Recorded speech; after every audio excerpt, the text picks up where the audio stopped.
कभी सोचा है कि हर सांस जो हम लेते हैं वो असल में हमारे अंदर एक पूरा का पूरा सफर तय करती है। ये एक इतना कमाल का सिस्टम है जो हमें हर पल जिंदा रखता है, पर हम इस पर शायद ही कभी ध्यान देते हैं। तो चलिए आज इसी अनदेखे सफर की गहराई में उतरते हैं और देखते हैं कि ये सब काम कैसे करता है। चलिए शुरुआत एक आम कन्फ्यूजन से करते हैं। क्या सांस लेना और श्वसन एक ही चीज है? अक्सर हम इन शब्दों को एक दूसरे की जगह इस्तेमाल कर लेते हैं, लेकिन साइंस की दुनिया में ये दो बिल्कुल अलग प्रोसेस हैं। एक तो हवा को अंदर बाहर करने का फिजिकल काम है और दूसरा हमारे सेल्स के लेवल पर होने वाला एक केमिकल रिएक्शन है।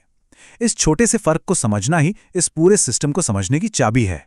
तो देखिए, सांस लेना यानी ब्रीदिंग, ये तो बस एक फिजिकल एक्शन है। हवा को फेफड़ों में भरना और फिर उसे बाहर निकालना, ये हमारे शरीर की मशीनरी का हिस्सा है। वहीं दूसरी तरफ श्वसन यानी रेस्पिरेशन हमारे करोड़ों सेल्स के अंदर होता है। ये एक केमिकल प्रोसेस है जहां सेल्स ऑक्सीजन का इस्तेमाल करके हमारे खाने को एनर्जी में बदलते हैं। इसी एनर्जी को हम एटीपी कहते हैं, जो हमारे सेल्स का फ्यूल है। तो मतलब एक प्रोसेस हवा लाता है और दूसरा उस हवा से हमारे शरीर के लिए पावर बनाता है। तो ठीक है, चलिए एक अकेली सांस के पीछे पीछे चलते हैं और देखते हैं कि ये हमारे शरीर में कहाँ कहाँ से गुजरती है। ये जर्नी बाहर की दुनिया से शुरू होती है और हमारे फेफड़ों की गहराइयों में जाकर खत्म होती है। तो सांस का सफर शुरू होता है हमारे नथनों से, जो एक तरह से शरीर के अपने एयर कंडीशनर हैं। ये हवा को गर्म करते हैं, उसमें नमी लाते हैं और उसे साफ भी करते हैं। फिर हवा पहुंचती है गले के पिछले हिस्से, ग्रसनी में, जो एक बिजी चौराहे जैसा है जहां से खाना और हवा दोनों गुजरते हैं। अगला स्टॉप है लैरिंक्स, हमारा वॉइस बॉक्स, और फिर हवा मेन हाईवे यानी श्वास नली में एंटर करती है। ये हाईवे आगे जाकर दो ब्रोंकाई में बढ़ जाता है और फिर हजारों छोटी छोटी गलियों यानी ब्रोंक्यूल्स में, जो हवा को फेफड़ों के हर कोने तक पहुंचाती हैं। और इसी रास्ते में मिलता है हमारे शरीर का सबसे स्मार्ट ट्रैफिक पुलिस वाला एपिग्लॉटिस। ये एक छोटा सा ढक्कन है जो जैसे ही हम कुछ खाते या पीते हैं फौरन हमारी सांस की नली को बंद कर देता है। ये पक्का करता है कि खाना फेफड़ों में जाने के बजाय सीधे पेट में जाए। सोचिए कितना कमाल का डिजाइन है जो हमें दम घुटने से बचाता है। कभी सोचा है कि हमारी सांस की नली कभी पिचकती क्यों नहीं? इसका राज है कार्टिलेज के ये सी शेप के छल्ले। ये हमारी श्वास नली को एक तरह का ढांचा देते हैं, बिल्कुल वैसे ही जैसे किसी टेंट में लगे पोल उसे खड़ा रखते हैं। इसी स्मार्ट डिजाइन की वजह से हवा का रास्ता हमेशा खुला रहता है, चाहे हम किसी भी पोजीशन में हों। अच्छा, हवा का रास्ता तो हमने देख लिया, पर सवाल यह है कि ये हवा अंदर और बाहर जाती कैसे हैं? फेफड़ों में तो अपनी कोई मसल्स होती नहीं हैं, तो फिर वो कौन सा इंजन है जो इस पूरे सिस्टम को चलाता है? तो मिलिए इस कहानी के असली हीरो से, डायाफ्राम। ये एक बड़ी गुंबद जैसी दिखने वाली मसल है जो हमारे फेफड़ों के ठीक नीचे होती है। जब हम सांस लेते और छोड़ते हैं तो ज्यादातर काम यही मसल कर रही होती है। ये सांस लेने के पीछे की असली ताकत है। ये प्रोसेस ना बड़ी सिंपल फिजिक्स पर काम करता है। जब हम सांस अंदर लेते हैं तो हमारा डायाफ्राम सिकुड़कर नीचे जाता है, जिससे हमारे सीने में जगह बढ़ जाती है। जैसे ही जगह बढ़ती है, अंदर का प्रेशर कम हो जाता है और बाहर की ज्यादा प्रेशर वाली हवा खुद ब खुद अंदर खींची चली आती है। और सांस छोड़ना तो और भी आसान है।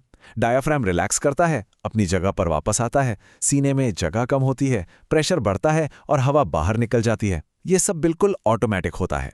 तो सबसे जरूरी बात ये समझनी है कि हमारे फेफड़े खुद हवा नहीं खींचते, वो तो गुब्बारे की तरह हैं जिन्हें फुलाया और पिचकाया जाता है। असली काम हमारा डायाफ्राम और पसलियों की मसल्स करती हैं। वो सीने के अंदर का वॉल्यूम बदलकर प्रेशर में एक फर्क पैदा करते हैं और बस यही प्रेशर का फर्क हवा को अंदर बाहर करता है। तो अब हमारी सांस अपने सफर के आखिरी और सबसे जरूरी पड़ाव पर पहुंच गई है। ये वो जगह है जहां ऑक्सीजन हमारे खून में शामिल होती है और कार्बन डाइऑक्साइड खून से बाहर निकलती है। ये नंबर जरा ध्यान से देखिए, लगभग 30 करोड़। हमारे फेफड़ों में करीब 30 करोड़ छोटी छोटी हवा की थैलियां होती हैं, जिन्हें एल्वियोलाई कहते हैं। यहीं पर ऑक्सीजन और कार्बन डाइऑक्साइड का असली लेन देन होता है। अगर हम इन सभी थैलियों को फैला दें तो वो एक पूरे टेनिस कोर्ट को ढक सकती हैं। इतनी बड़ी जगह ही ये पक्का करती है कि गैसों का एक्सचेंज बहुत तेजी से हो। एल्वियोलाई का डिजाइन गैस एक्सचेंज के लिए बिल्कुल परफेक्ट है। इनकी दीवारें कागज से भी ज्यादा पतली होती हैं, जिससे ऑक्सीजन को खून में जाने में कोई रुकावट नहीं होती। ऊपर से ये खून की बारीक नसों के घने जाल से लिपटी होती हैं। मतलब ये है कि हवा और खून के बीच की दूरी ना के बराबर होती है, जिससे ऑक्सीजन तुरंत खून में चली जाती है और कार्बन डाइऑक्साइड बाहर आ जाती है। ये नेचर की इंजीनियरिंग का एक बेहतरीन नमूना है। तो कुल मिलाके हम पूरे सिस्टम को दो हिस्सों में देख सकते हैं। एक है कंडक्टिंग जोन, नथुनों से लेकर ब्रोंकियोल्स तक, जो एक एयर हाईवे की तरह काम करता है, हवा को सही जगह पहुंचाने के लिए। और फिर है रेस्पिरेटरी जोन, यानी एल्वियोलाई, जो हमारी एक्सचेंज फैक्ट्री है, जहां असली काम होता है। हाईवे और फैक्ट्री दोनों मिलकर हमें जिंदा रखते हैं।